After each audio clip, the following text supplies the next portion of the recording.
Hey, hello, welcome back.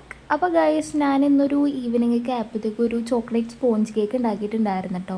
അപ്പോൾ അത് നിങ്ങൾക്കും കൂടി ഷെയർ ചെയ്യാൻ വിചാരിച്ചെടുത്തൊരു വീഡിയോ ആണ് കേട്ടത്. അപ്പോൾ നമ്മുടെ ചോക്ലേറ്റ് സ്പോഞ്ച് കേക്ക് എങ്ങനെ പെട്ടെന്ന് റെഡിയാക്കാൻ പറ്റുമെന്ന് നമുക്ക് നോക്കിയാലോ. അപ്പോൾ ഈ ചോക്ലേറ്റ് സ്പോഞ്ച് കേക്ക് ഉണ്ടാക്കാൻ ആദ്യം തന്നെ വേണ്ടത് 3 കോഴിമുട്ട കേട്ടോ. അതൊരു പാത്രത്തിലേക്ക് പൊട്ടിച്ചിട്ടിട്ട് വിസ്ക് കൊണ്ടിട്ട് നന്നായിട്ട് ബ്ലെൻഡ് ചെയ്ത് കൊടുക്കണം. അപ്പോൾ നമ്മൾ ഈ ബ്ലെൻഡ് ചെയ്യുന്നതനുസരിച്ച് നമ്മുടെ പഞ്ചസാര പൊടിച്ചത് കുറച്ച് ആഡ് ചെയ്ത് കൊടുക്കണം കേട്ടോ. അതനുസരിച്ച് ബ്ലെൻഡ് ചെയ്യണം. ഇതിൻ്റെ ഒന്നും മെഷർമെൻറ്റ് ഞാൻ കാണിച്ചിട്ടില്ല കേട്ടോ. അത് ഞാൻ ക്യാപ്ഷനിലോ ഡിസ്ക്രിപ്ഷനിലോ കൊടുക്കാം. ബീറ്ററും വിസ്കും ഇല്ലാത്തവർ ഉണ്ടെങ്കിൽ മിക്സിയിലിട്ട് അടിച്ചാൽ മതി. അപ്പോൾ ഞാൻ പറഞ്ഞ പോലെ മിക്സിയിലിട്ട് അടിക്കുമ്പോൾ നമ്മുടെ ഷുഗർ കുറച്ച് ആഡ് ചെയ്തിട്ട് വേണ്ടിട്ട് അടിക്കാനായിട്ട്. എഗ്ഗിൻ്റെ ആ ഒരു കളറൊക്കെ മാറി നല്ല പ്ലഫി ആയിട്ട് നമ്മുടെ ബാറ്റർ കിട്ടണം കേട്ടോ. എന്നാലാണ് നമ്മുടെ കേക്ക് നല്ല സെറ്റപ്പ് ആയിട്ട് നമുക്ക് കിട്ടുള്ളൂ. ഇനി നമുക്ക് ഇതിലേക്ക് വേണ്ടത് കൊക്കോ പൗഡർ, മൈദപ്പൊടി, ബേക്കിംഗ് സോഡ, ബേക്കിംഗ് പൗഡർ, ഇത് 4 കൂടി അരിപ്പ കൊണ്ട് അരിച്ചിട്ട് വേണം നമ്മുടെ ബാറ്ററിലേക്ക് ഇടാനായിട്ട്. ഇത് അരിച്ചിട്ട് ഇടാൻ പറയണത് എന്താണെന്ന് വെച്ചാൽ അതിനകത്ത് എന്തെങ്കിലും കട്ടകളൊക്കെ ഉണ്ടെങ്കിൽ നമ്മുടെ ബാറ്ററിലേക്ക് ഇത് വീണ് കഴിഞ്ഞാൽ നമ്മുടെ കേക്ക് നല്ല പെർഫെക്റ്റ് ആയിട്ട് കിട്ടൂല. അപ്പോൾ അതുകൊണ്ടാണ് അരിച്ചിട്ട് ഇടാൻ പറയണത്. ഇത് നമ്മുടെ ബാറ്ററിലേക്ക് ഇട്ടിട്ട് പതുക്കെ ഒന്ന് മിക്സ് ചെയ്ത് കൊടുക്കാം കേട്ടോ. നന്നായിട്ട് മിക്സ് ചെയ്ത് കഴിഞ്ഞാൽ അത് കട്ട പിടിച്ച് പോകും. അതുകൊണ്ട് നമ്മൾ പയ്യെ മിക്സ് ചെയ്ത് കൊടുക്കാം. പിന്നെ ഇത് മിക്സ് ചെയ്യുമ്പോൾ ശ്രദ്ധിക്കേണ്ടത് ഒരു സൈഡിലേക്ക് മാത്രമായിട്ട് മിക്സ് ചെയ്യാം കേട്ടോ. മൊത്തത്തിലിട്ട് അങ്ങോട്ട് മിക്സ് ചെയ്യാം. അടുത്തതായിട്ട് പാൽ ഒഴിച്ച് കൊടുക്കുക. പാൽ ഒഴിക്കുമ്പോഴും ഞാൻ നേരത്തെ പറഞ്ഞ പോലെ ഷുഗർ ആഡ് ചെയ്തില്ലേ, അത് കുറച്ച് വേണം ഒഴിച്ചു കൊടുക്കാനായിട്ട് കേട്ടോ.